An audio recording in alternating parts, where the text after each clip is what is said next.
Welcome to the Opportunity Podcast, where entrepreneurs come to learn from real buyers, sellers, and industry experts on the lesser-known growth opportunities to build their online business empires.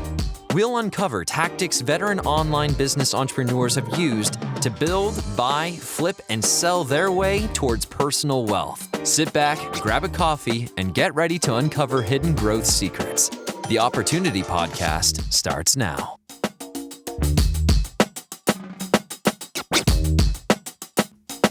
Hello, everyone. Welcome to another Opportunity episode. I'm probably going to say hello 3 times after this intro again, because I forgot I said it when I was actually talking to Zach. But we got another episode of the Opportunity here. This time I'm interviewing Zach Zorn from Money Nomad.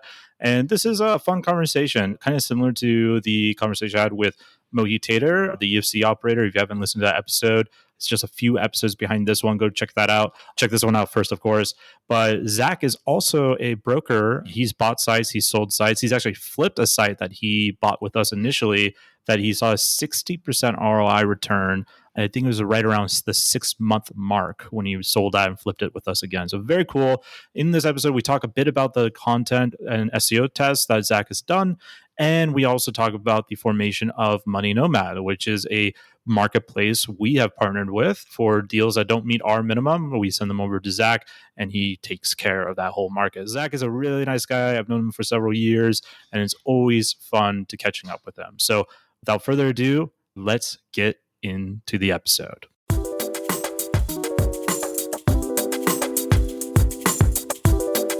Hello and welcome everyone to another episode of The Opportunity. Today I have Zach Zorn with me from Money Nomad. He's the founder of Money Nomad, a marketplace that helps people buy and sell businesses very similar to us. And we'll get into a bit of the differences between Money Nomad and what we do and why we're talking with Zach. But first off, Zach, introduce yourself to the world, where you are in the world today. Greg, thanks for having me on. It's always a pleasure getting to talk with you. I'm in San Diego, California. Beautiful San Diego. Can't beat it. Really enjoyed doing fishing and being outdoors when I'm not doing the website stuff.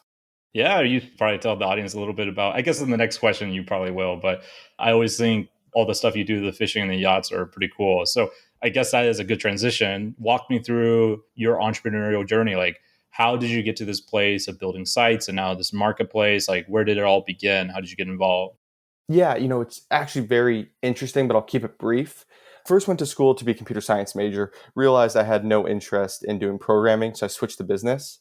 While in school, I was working in an app development company, and we made mobile games for Disney and Warner Brothers. Thought I wanted to do app development, realized I didn't want to do that either, which is all good things to find out early in life. For sure. And I realized I wanted to be outdoors and not stuck to a desk all day. And I saw an opportunity in tournament fishing and also in selling the boats that people tournament fish on. So I started by doing big tournaments in Cabo. We did really well a few years in a row, which was great. And that segued me into becoming a yacht broker that focuses mostly on selling sport fishing vessels, anywhere from about $500,000 to $10 million or so. In parallel to that, because I'm the type that I don't like being bored and the yacht market is kind of cyclical, I started dabbling in drop shipping and FBA businesses. And this was like 2016, 2017. And then, of course, that segued into content websites, learning about empire flippers, and I haven't looked back since. Wait, so did you run the tournaments or were you participating in another tournament, like someone else's tournament? Correct. Yeah, we were participating in someone else's tournament. It's called the Bisbees. And in the sport fishing world, that's an iconic name. But we're just fishing for like big black and blue marlin. And you can have anywhere from a couple $100,000 on the line to this year's probably going to be north of $10 million for whoever wins it. Didn't you win one of the big ones last year? Yeah, we've taken as a team first, second, and fifth the last like 5 or 6 years. That is awesome. Well, I'll have to get you up to Alaska. We can go shark fishing. Well, I'll watch you and my dad do it because I'm terrified of sharks. One of my favorite fish for is big halibut. So big Alaskan halibut, I don't think can't beat it. They pull so hard. Oh yeah, so those things I'll are take you up on that. Mega huge. For someone like when you think of a fish, like if you're not from Alaska, like the first time you see a halibut, it just blows people's mind. Like this thing looks so weird. This bottom feeder, and they're delicious. They are awesome. They're some of the best fish out there. But before we get too segue into fishing, let's talk about the digital business part. Yeah. You started with content sites and FBA, but correct me if I'm wrong. It seems like you kind of sunset the FBA side somewhat quickly and went directly more into the content side. Is that true? Or were you building both kind of in parallel? No, no, that's very true. I realized very quickly that to scale the FBA business was extremely cash intensive. And I don't like taking a lot of risk. I'll take calculated risk, but I just felt like having 5 and 6 figures tied up in inventory is kind of a big risk depending on what your product is. I just didn't like it. And so I was looking for other alternatives in the digital asset space. And that's where I came across Empire Flippers. Again, this was 2017. And I showed proof of funds, started unlocking some listings, and realized what affiliate marketing actually was at its core and what these content sites were. So after maybe 6 months of perusing your guys' listings, I jumped in. I paid $49,000 for a tech review content website and much, much less overhead to run. I think much bigger opportunity, which is why I went full speed into that. So it's very interesting to me how you phrase that because, like, me, I come from a content background, an SEO background. So I'm Yeah. with you on the capital intensive stuff, whereas my FBA friends will swear by it all day. Like, they don't want to write the content. So everyone has a different risk tolerance. But when you said, like, you want to minimize risk, but then you go and buy a $49,000 website, there's some people in the audience that are probably like, that seems interesting. How does that work? That's funny. I've never looked at it that way. So I guess I had a lot of confidence in myself. Let's take one quick step back. When I was doing the FBA stuff, I realized how little control you actually have. I would have products that were delisted just randomly, malicious attacks, and it was kind of you're guilty until proven innocent when it came to Amazon seller services. And it felt like my hands were tied a lot of the time. And I felt like going into content websites, I had more control.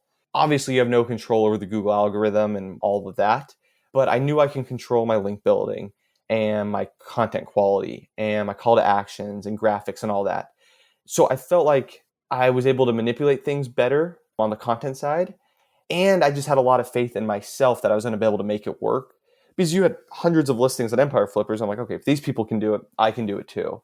So I actually didn't look at it as much of a risk. I see. And that does make sense. Like, if you know a bit of it, and like, I agree with you. I think like content site owners hate Google. That was like very love-hate relationship, right? But Yeah. I do feel like the love-hate relationship is a lot more toxic than Amazon than Google. So with what you did, so you bought this $49,000 content site. Before we talk about what happened there, you were still relatively new to the space. So what qualities were you looking specifically? You already mentioned you had trusted Empire Flippers, first of all, because of all the different businesses we had listed. But what Yeah. else were you looking for that made this one like just scream to you, yes, this is the one? I was extremely green, like you said. This was my first website purchase. I hadn't even really built websites before. I didn't know, I probably knew, I'm very, very limited on even how to use WordPress or any of the plugins or anything. So completely green. However, I had general like business acumen. So I was looking for a website that was monetized, but not monetized great. I wanted some like low hanging fruit opportunities where I could pull some levers and quickly improve the monetization. So I was looking for, say you clicked on an affiliate offering that it takes you to a dead product page. Well, there's an easy win right there. Looking for call to action buttons that I could add and looking for a niche that I could expand. I already had some knowledge of drones and cameras, and it being a tech review website, even though it's mostly 3D printers, I thought I could pivot that into some products that I'm interested in, which means I could maybe make some content myself. And then lastly, I came to the conclusion I wanted to buy a website from someone that was the original owner and that created it out of a passion project. And that was exactly what I found. The owner of the site loved 3D printers, was not really a businessman, knew how to do SEO, loved reviewing 3D printers. So that was like the perfect candidate to me. I like that last qualifier quite a bit because it's not just a money thing for them. It was also part of Mm-hmm. their passion. And I mean, you say what you will, like there's people who are insanely good at SEO, insanely good at content marketing, but there is something special with someone who does it out of passion, even if it's not like perfectly optimized. Like in a lot of Yeah. ways, it gives you more opportunity when you do take it over. So I think that is quite interesting. So tell me what happened. Like, obviously, I know what happened Yeah. because you and I are friends, but tell the audience what happened. So you took over this website, and then, correct me if I'm wrong, but in less than 6 months, you were able to increase a 60% return on an investment, right? So what were you doing to achieve that? Yeah, that's correct. I only held it for 4 or 5 months and then I resold it with you guys. So the first was obviously making sure it was monetized well, going through and making sure the top pages, all the affiliate links were relevant, what they were pointing to. Also, this was a big one that I just completely experimented with and it worked. Instead of having the side banner ad static, it would change depending on the person was reading. So the banner ad on the side was an affiliate offering, but if they're reading about 3D printers, I want to serve them a 3D printer ad. I don't want to serve them an action camera ad and vice versa. Was that like a dynamic ad where you can change it in the back end for like all the Yeah. categories of that? That's awesome. That's also something I actually hear people using, and that is a simple thing to do, or relatively simple. And I'm sure there's a plugin for it, but I had a programmer just write me some simple code where I could just add some tags and that picked which ad to serve. So it was very like basic, but it worked what I needed it to do. And that converted well. And here's something that I think a lot of people don't do is I quickly became friends with the affiliate manager of the big affiliate program I was on. And at the time it was called GearBest. It was a big tech seller. I don't think they're around anymore. So they weren't as big like Amazon where you don't have any personal relationships. But I reached out to my affiliate manager and said, hey, how can I help you achieve your goals? And in turn, how will that benefit me? And so they bumped up my commission rate and just gave me a lot of deals and free products I could throw the audience simply because I connected with her and made friends. That is the one thing many SEOs behind their desk never do. Just talk to someone. I think if you can add that personal touch to it, you have a leg up on most people. So I did do that. And then I started to monetize the email list. I had like a 30,000 subscriber email list that was completely unmarketed to. I'm not surprised, but I mean, that's a decent list, but I'm not surprised about not being marketed to. Yeah, isn't that funny? And again, I didn't know what I was doing. So I was just like testing offerings, testing content, giveaways. And man, the giveaways worked so well. And the affiliate would sponsor the giveaway. In exchange, they would get some information and some emails. And that went phenomenally well. And another big one was call to action buttons, like literally adding blue, green, red buttons that tell people what you want them to do. That worked really well with conversions. Yeah, the CTA buttons are super important. On the email list, so you took over this website, he had about 30,000 subscribers that he wasn't marketing to at all, right? Like he hadn't really sent them anything. Yeah. It was like on the side of the website or integrated was, I think you get a free like 3D printer guide handbook. And so you would just put in your email, you'd automatically get that sent to you, but there was no follow up. There's like no funnel. I see this. I guess I don't see it as often as I used to, but I still see it out there in the wild. Like affiliate SEOs building an email list, then they just don't ever email them because they're afraid of annoying the subscriber. But that's the reason why they subscribe is to hear from you. Like they want the content. Right. So I'm curious, when you took over the site, didn't you started emailing them? Did you see like good open rates? Was the list kind of dead? Like what happened there on the engagement side? Because I've always heard, and I don't know this for sure, but if you build a list that like hasn't heard from you for a long time, just completely forgotten you, and now you send them an email like, who's this? I don't remember the metrics off the top of my head, but it wasn't bad. It was like very immediately you could see the increase in affiliate sales relative to a day an email blast went out. Then I started to do the giveaways, and that got a lot of opens, and I got a lot of people back seeing the name of the website and engaging and stuff. I think I did 3 giveaways while I own the website. And I mean, when you can get something for free, especially a 3D printer, people take note of that. Yeah, I mean, that's a high ticket item for sure. Usually, at least. And then I would do like a little thing on the website, like announcing who the winner was, like even him like having a photo of him holding the 3D printer so people knew it was like real. And that built a lot of engagement. So I just try to add a personal touch to the website because the content was so personal. There was so much passion there that I wanted to keep that going.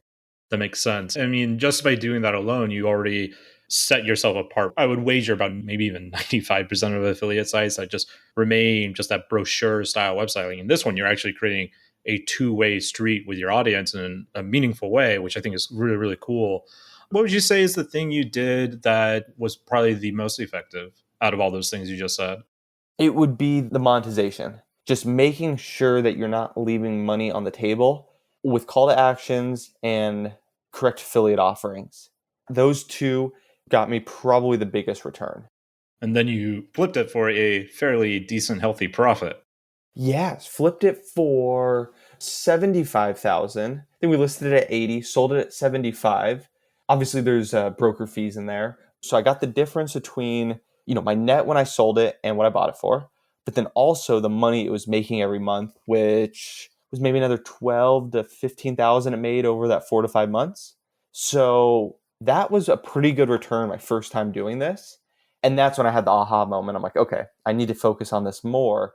And then that phased us into Money Nomad.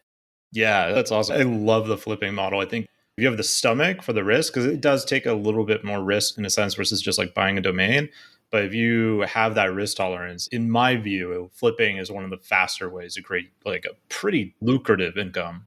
It was never my plan to flip it. I always thought it'd be a long-term hold. But what I realized pretty quickly about tech review products is tech products, they're not very evergreen, right? So if you read a review about your iPhone 12, next year that's kind of obsolete and you got to do one on the iPhone 13.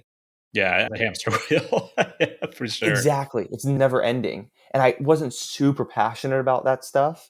So I thought I'd rather it go into someone's hands that is more passionate than myself. Yeah, it makes sense.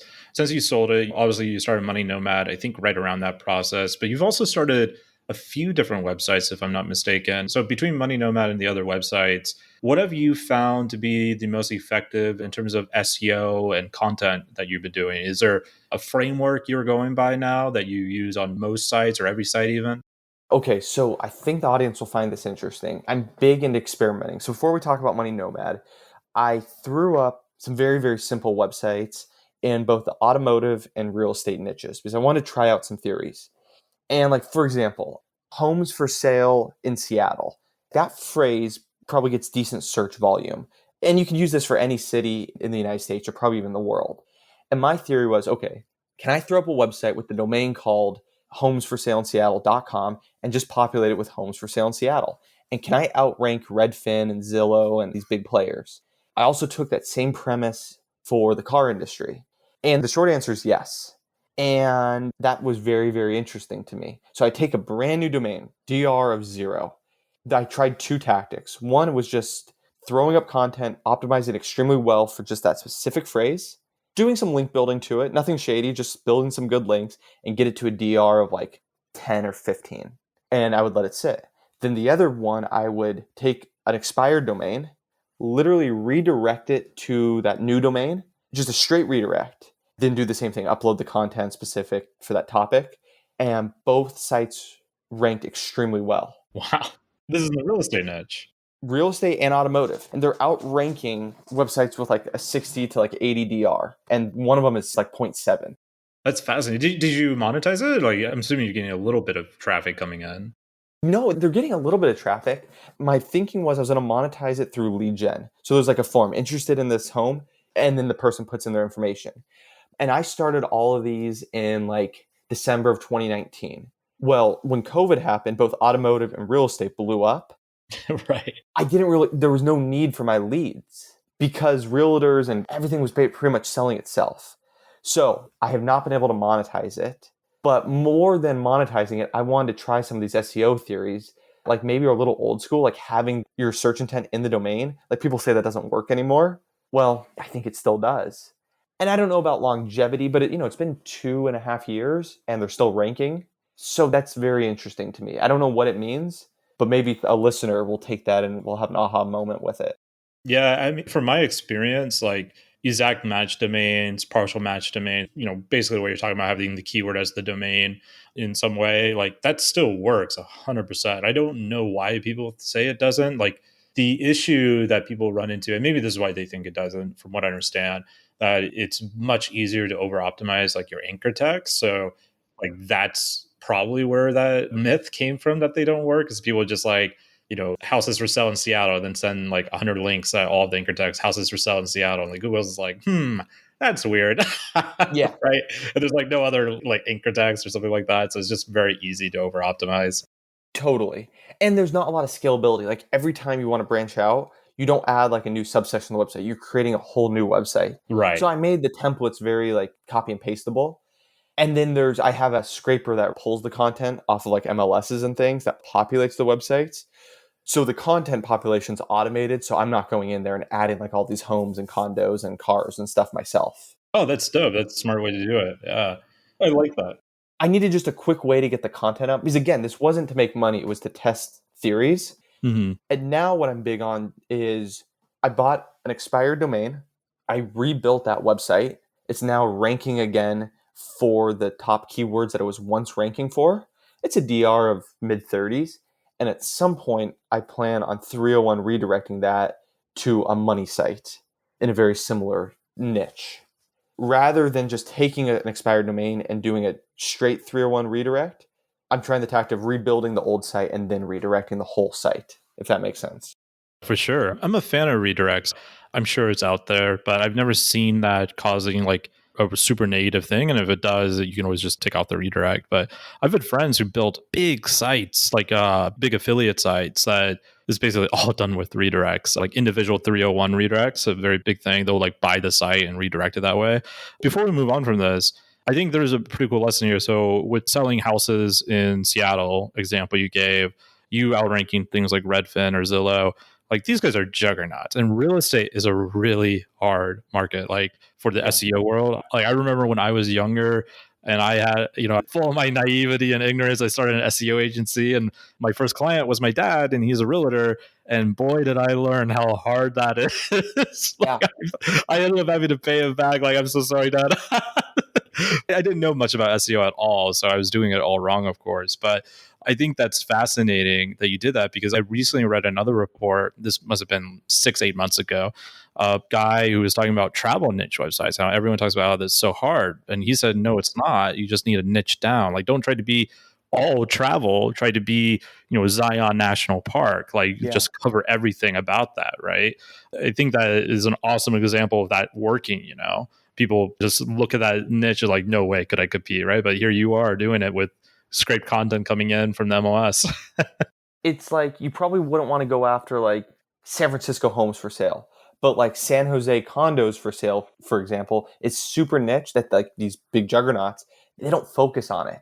It's just a byproduct of, Google gives them that long tail keyword. But if something better comes along, why wouldn't it rank? That's more focused on that specifically. And then my theory was, okay, if I had 20 of these niche websites, then maybe I could throw and redirect them to consolidate it to one website so that it wasn't running 20 individual. It's just one website with a bunch of different tabs and stuff was my thinking, but I haven't gotten to that point yet.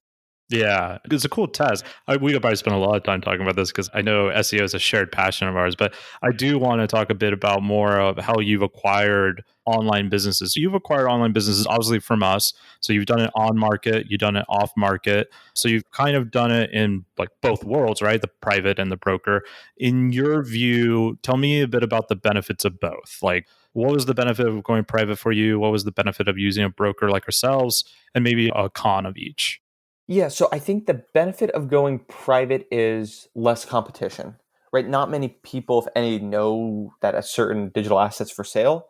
You might have more leverage there, but that could also work against you. But that could be one benefit. I like going through a broker specifically for a few reasons. One is the financial security. You have an unbiased third party that's holding the money. Yes, you could use escrow.com. However, my experience working with them is it's not that easy. Sometimes they don't fully understand that market. And so there's a fear factor to that. So going through a broker like Empire Flippers, your money is safe while escrow is happening. That's one less thing you have to worry about. You also get a second set of eyes to kind of go over everything. Things have been pre-vetted.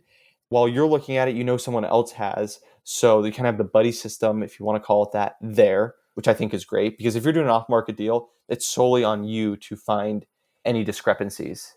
And then going through a broker, you have like a seamless handoff / integration.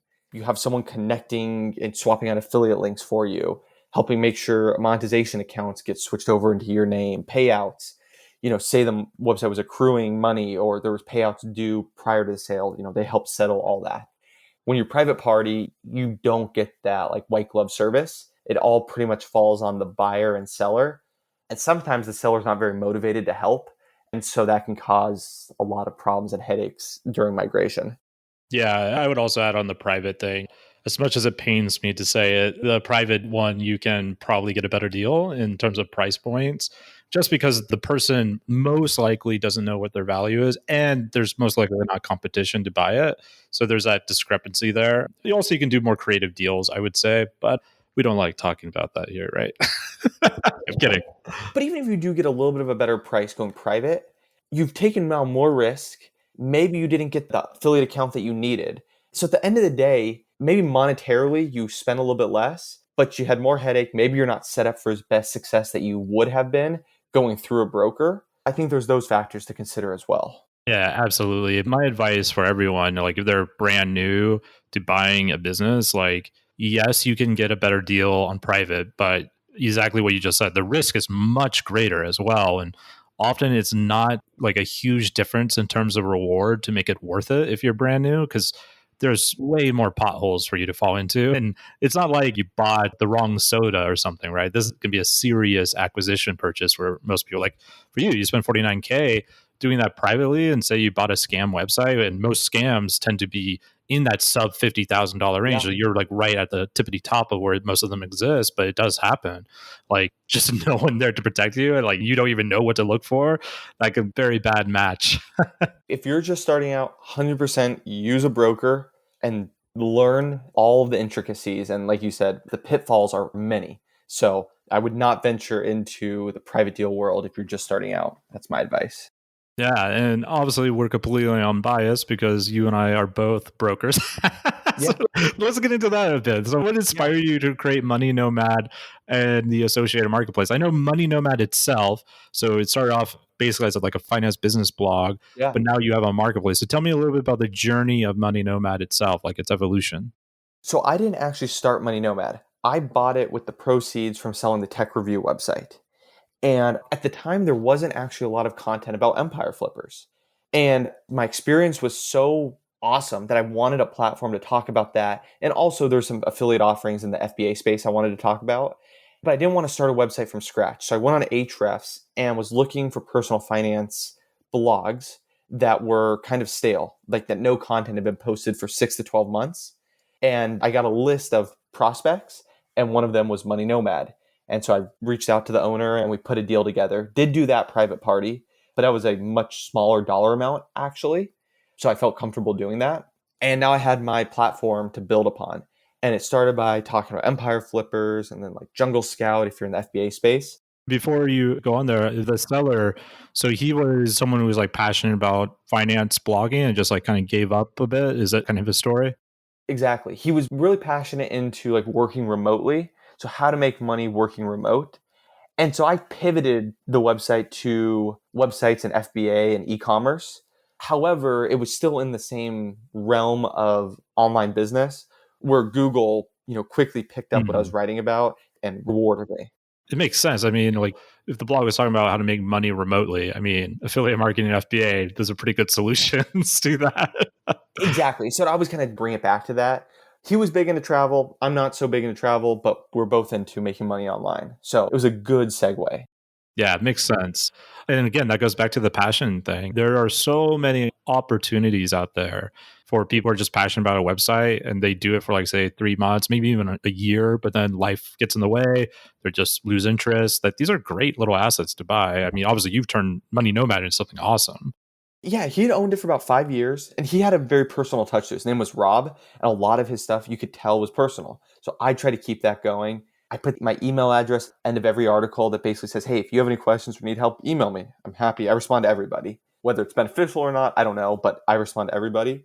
And so I tried to keep it personal, much like I learned on the tech review website to do. So I think that's a good takeaway. If you can add that personal touch, there's never anything negative about it, I don't think.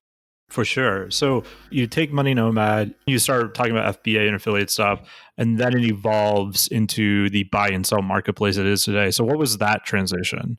So in late 2019, you guys, Justin and Joe, approached me to buy a minority piece of Money Nomad. Then it was just Money Nomad, and it was just a blog and content and stuff like that, YouTube. Well, like I mentioned earlier, I'm also a yacht broker. So I have experience putting together deals and helping buyers and sellers and all that. And you guys have gotten to the point where you're so big and you just do so much volume that there's an opportunity cost for servicing websites and that, I mean, correct me if I'm wrong, but that sub $80,000 price point. Yeah, that's right. Yep. Okay, so the opportunity cost there, but you guys didn't want those people to go unhelped and just, sent off into the world. So Justin, Joe, and yourself were like, hey, why don't you start a small marketplace that we'll partner with you on, and you can help these, say, $20,000 to $80,000 clients. I was like, hey, let's do it. So I started Money Nomad Marketplace, it's just moneynomad.com/marketplace. So it's on the same website, but different subsection. And basically I help content website owners, Amazon merch businesses, FBA businesses, all in that $20,000 to $80,000 price point right now, help them find buyers and sellers. So right now, the Money Nomad marketplace doesn't go underneath 20.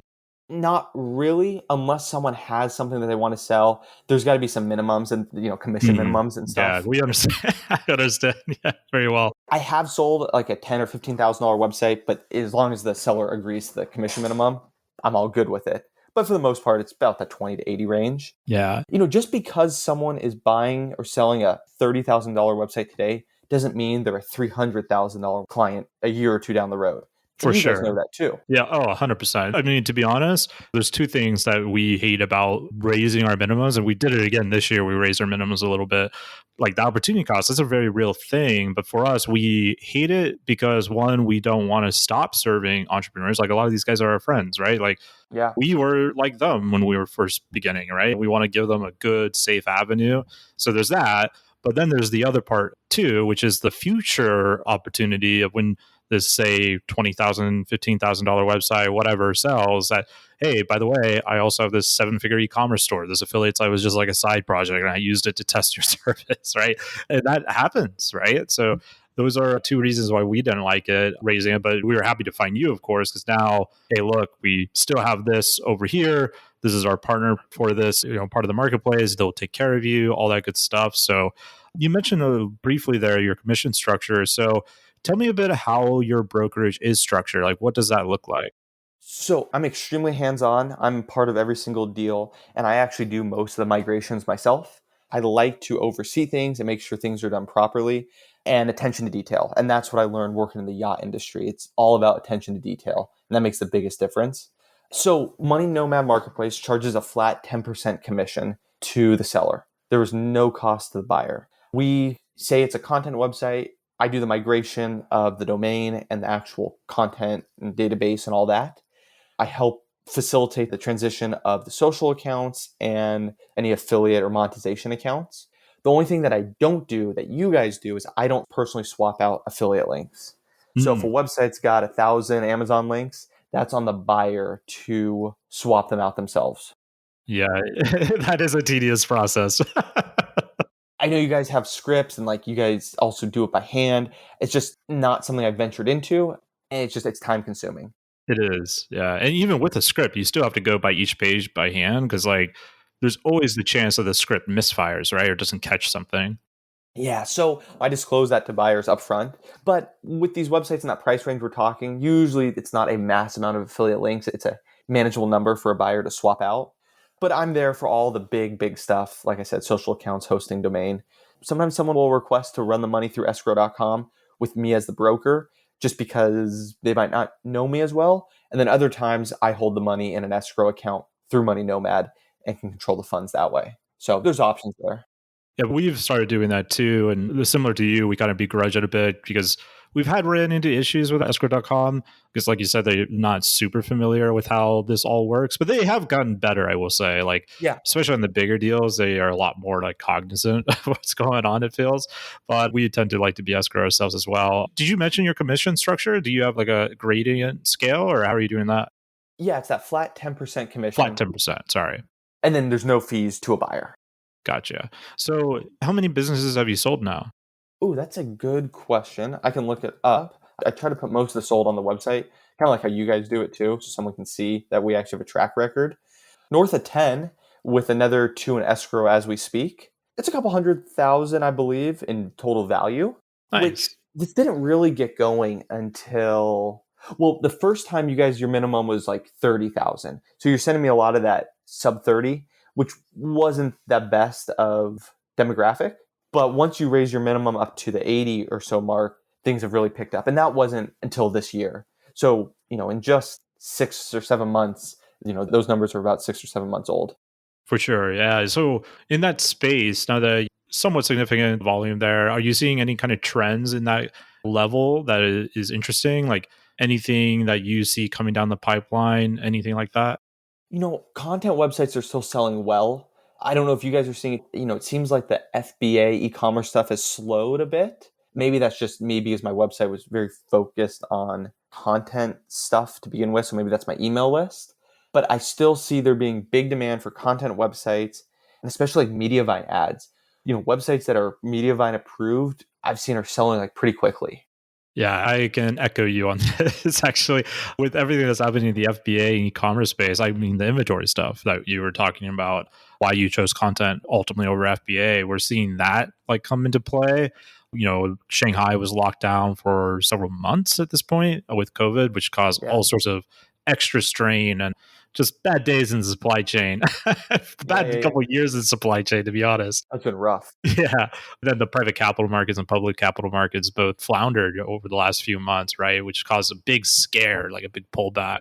But we are seeing content sites still like winning. And similar to you, ones that are monetized through ads specifically are ones that are very valuable. Like people hunt for those. And I think the reason plays into the size, but based on what you said, maybe not.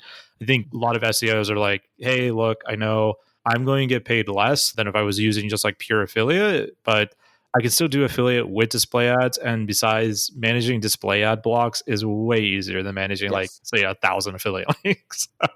100%.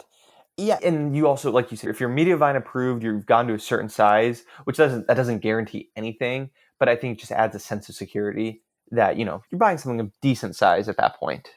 Oh, for sure. And I think one of the cool things with display ads that a lot of my affiliate friends don't think about is like not always, but often when you're trying to rank for an affiliate keyword, like that's competitive because there's money to be made, right? With that selling that product. So there's a lot of people going for it versus you write an article like, why is grass this tall? Like maybe it gets all this search volume, but there's like, how do you monetize this, right? This is impossible. But you throw some ads on it and like it's making a little bit of money. Now you do like 100 of those articles are really, really easy to rank for, and you can overshadow those few affiliate article reviews that you're creating. Well, yeah, and the content to create I feel like it's easier to outsource the creation of content for a ad-based website, right? Like I would 100%. never outsource, like say I was writing about Jungle Scout and my experience using them for my FBA selling. I wouldn't outsource that. I'm going to do that myself because I'm the one that knows it. But it'd be much easier to outsource. Why does grass grow this tall? Someone could research that online and write it without any familiarity with that industry. Right. I often tell people, like, look, you don't need to be Hemingway to make this work, right?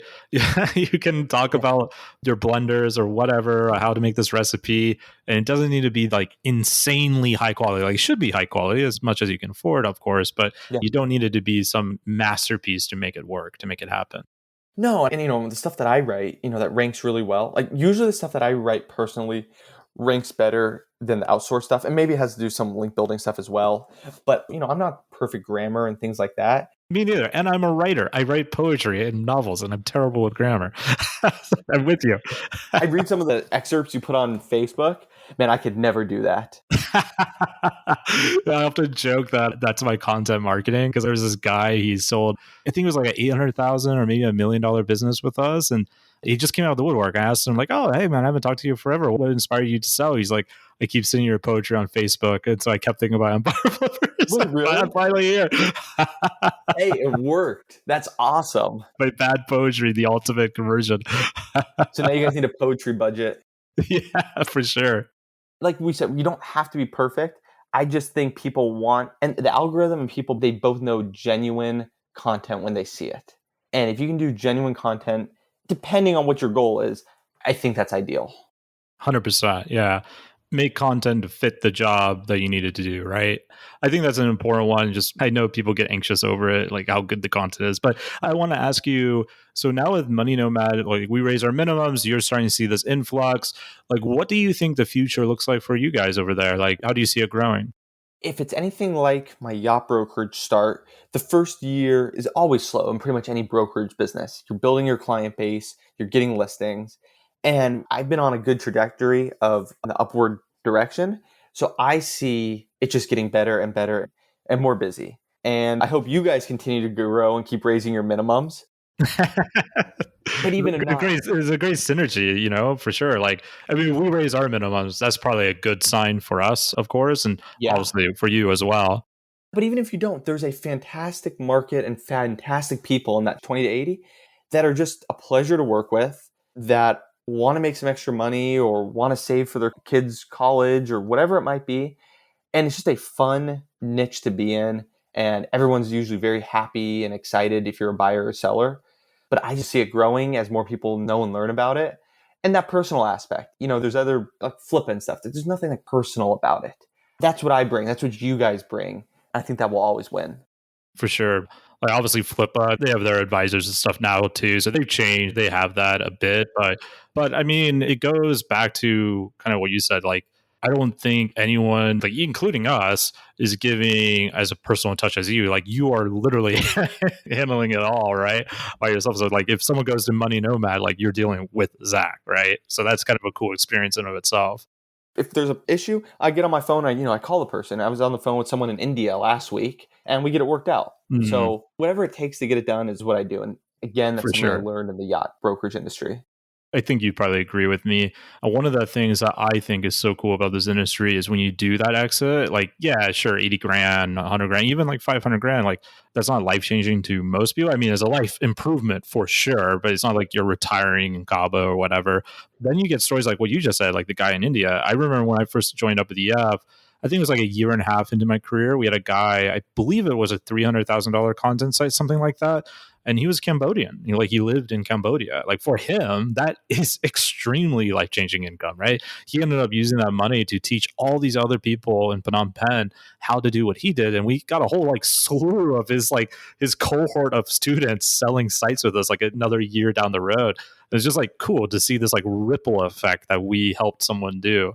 And going to that, the gentleman that I bought the tech review website from, he lived in somewhere in Europe where the banking system couldn't really be trusted all that much. And so he got his payout in Bitcoin. And at the time, Bitcoin was like $10,000 a coin. I tried to get in touch with him. I wanted to see if he like held it like through, this was 2017. But that was really interesting too. That was kind of like life-changing money for him, even, it was only 50 grand. But for him, that was a very, very big deal. It'd be a big deal to me too, but more so. So that was very cool. For sure. I had a friend, this is I think in 2017. It was before the first like really big crash. Well, first as far as my exposure to crypto at least, but he sold a site similar to that guy. I think his was like, I want to say 170, maybe 180. And it just shot through the roof. Like Bitcoin just shot through the roof. And that same 170K became like 500K for him. And he like cashed out before the big crash. Hey, at least he cashed out. Yeah, no, he was very happy. And then he got back in, like he cashed out and the crash happened. He put more of that money back in. So he's doing very, very well for himself right now. It's just what I was telling someone last night is that money just gets you opportunity and options. So, you exit, you got 50,000 cash in your pocket. Now you have options to pivot, get out, start something else, acquire. Does that make sense? Absolutely. I think exiting opens up what I call the doors of possibilities, right? Like now you can do things that were not even a possibility till you got that capital because it gives you that liquidity, that adaptability, that flexibility, all that good stuff. So let me ask you this question, Zach. We're at the rapid fire questions. Are you ready for the hardest segment of this interview? Let's bring it on. Oh my gosh. All right. Okay. Are you sure you're ready? Okay. No matter what happens, even if you get this wrong, make sure you leave a 5-star review on this podcast. Otherwise, we're not publishing. It's like you got to. Okay. Let's hear it. Okay. Here we go. Rapid fire section. What are the best hidden growth opportunities when it comes to buying online businesses? Low-hanging fruit when it comes to monetization, creating call to actions, and updating the theme, if possible, to a faster, cleaner theme. Love it.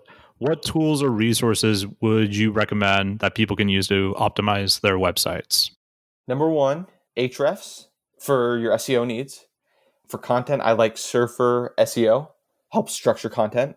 If you're trying to optimize your website, I like Short Pixel. It's an image optimizer plugin. I like using Rank Math. You can use Yoast, but I've been trying to use Rank Math for like SEO stuff.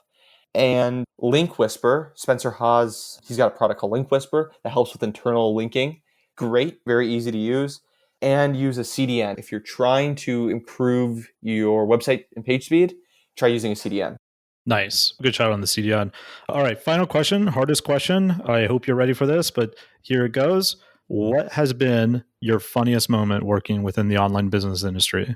Could we change it to what has been my most fun moment? Wow. Changing the rules of the game. You're definitely leaving a 5-star review. I will. Yeah. So what was your most fun moment? Was when I had the opportunity to go to Las Vegas with the Empire Flippers group last year and meet all of you in person and hang out in Vegas for a few days. That was fun.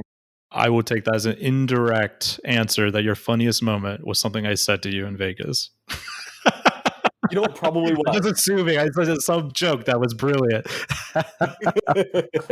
And so that was awesome. Getting to put a face to all the names and just having some fun. Yeah. It's a very small world. And like, I've gotten to meet up with a lot of people in person that I've connected with online business space. And it's just fun to like, finally you've talked over email and Skype to like meet up in person and just like connect that way. So Yeah, to be honest, one of the things I love the most about living in Southeast Asia, like the digital nomad people you get to meet all the time, like back in the States, it's much harder in my view to like have that kind of community, but it's so much fun, like the energy and the vibe and everything. It's just brilliant. I love it. hey, if you're Southern California based and you're listening to this and you're in the digital asset space, hit me up and let's go get dinner or coffee or something. Yeah, everyone should definitely hit up Zach. Super nice dude. So, Zach, we're at the end of the episode here. So, let people know how they can contact you so they can reach out to have that coffee with you. So the website is moneynomad.com. If you want to check out the marketplace, just do moneynomad.com/marketplace. You can get on the email blast for when new listings come out. Or if you got something, you want to submit a listing, you can do that too. Or you can email me, Zach, Z-A-C-H, at moneynomad.com. Awesome, Zach. Well, thank you so much for coming on. Greg, thank you for having me. It's always a pleasure.